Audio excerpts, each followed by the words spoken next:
हरे कृष्णा दोस्तों।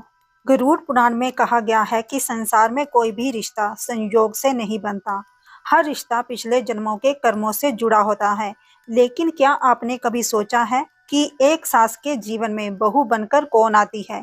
क्या वह केवल बेटे की पत्नी होती है या फिर भगवान द्वारा भेजी गई कोई आत्मा? भगवान श्री कृष्ण ने इसके पीछे का एक बहुत बड़ा और अद्भुत रहस्य बताया है, जिसे आज हम एक भावुक कथा के माध्यम से जानेंगे। यह कहानी वृंदावन के पास एक गांव की है, जहां गौरी देवी नाम की एक वृद्ध महिला रहती थी। वह भगवान श्री कृष्ण की अनन्य भक्त थी। उसका एक बेटा था जिसका नाम माधव था। गौरी देवी ने माधव को बड़े लाड प्यार से पाला था और उसकी एक ही इच्छा थी कि उसके घर में एक ऐसी बहू आए जो पूरे परिवार को जोड़कर रखे। जब माधव बड़ा हुआ तो उसके लिए सीता नाम की एक सुंदर संस्कारी लड़की का रिश्ता आया। सीता रोज भगवान का नाम जपती थी, गरीबों की मदद करती थी और बड़ों का सम्मान करती थी। गौरी देवी ने उसे देखते ही रिश्ता पक्का कर दिया और जल्द ही दोनों का विवाह हो गया। जब सीता पहली बार अपने ससुराल आई तो उसने सबसे पहले घर के मंदिर में जाकर भगवान को प्रणाम किया और फिर अपनी सास के चरण छुए। गौरी देवी खुश तो थी, लेकिन उसके मन में एक संदेह था कि आजकल तो सब दिखावा करते हैं, असली स्वभाव बाद में पता चलता है। दिन बीतते गए। सीता रोज सुबह सबसे पहले उठकर घर की साफ सफाई करती, तुलसी जी को जल चढ़ाती और अपनी सास के लिए चाय बनाती। वह हर काम मुस्कुराकर करती थी, लेकिन गौरी देवी उसकी परीक्षा लेने के लिए बिना वजह उस पर गुस्सा कर देती थी, जो छोटी छोटी गलतियां निकालती थी। एक दिन गौरी देवी ने जानबूझकर पूजा की थाली छुपा दी और बहू से कहा कि उसकी लापरवाही के कारण पूजा नहीं हो पाई। सीता ने बिना किसी शिकायत के सिर झुकाकर क्षमा मांग ली। कुछ दिनों बाद गौरी देवी अचानक बीमार पड़ गई। डॉक्टरों ने कहा कि उन्हें पूरी देखभाल की जरूरत है।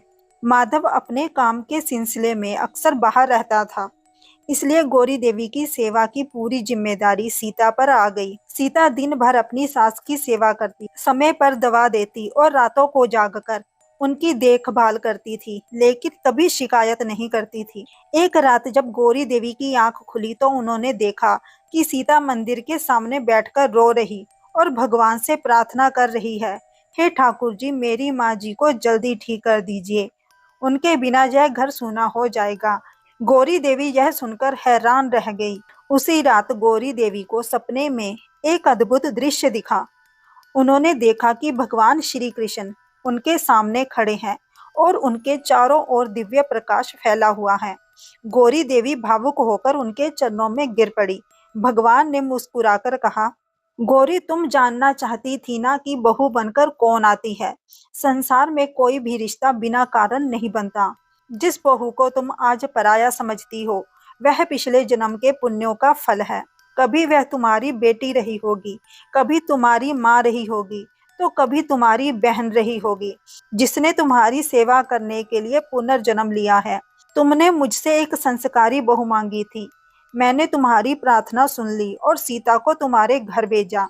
वह केवल तुम्हारे बेटे की पत्नी नहीं, बल्कि तुम्हारे जीवन में मेरी ओर से भेजा गया आशीर्वाद है। भगवान की यह बात सुनकर गौरी देवी की आंखों में आंसू बहने लगे। उन्हें अपनी भूल का एहसास हो गया। सुबह जब उनकी आंख खुली तो उन्होंने पास बैठी सीता का हाथ पकड़ लिया और अपनी गलतियों के लिए माफी मांगी। सीता ने अपनी सास को गले लगा लिया और उस दिन दोनों ने माँ बेटी जैसा सच्चा प्रेम महसूस किया। शास्त्रों के अनुसार बहू केवल बेटे की पत्नी नहीं होती, बल्कि वह घर की लक्ष्मी, परिवार का सौभाग्य और भगवान का आशीर्वाद होती है। जहाँ सास बहू एक दूसरे को माँ बेटी की तरह समझती है, वहाँ सव्य भगवान निवास करते हैं। दर्शकों, कहानी अच्छी लगी हो तो वीडियो को लाइक और सभी के साथ शेयर जरूर कीजिएगा। हरे कृष्णा।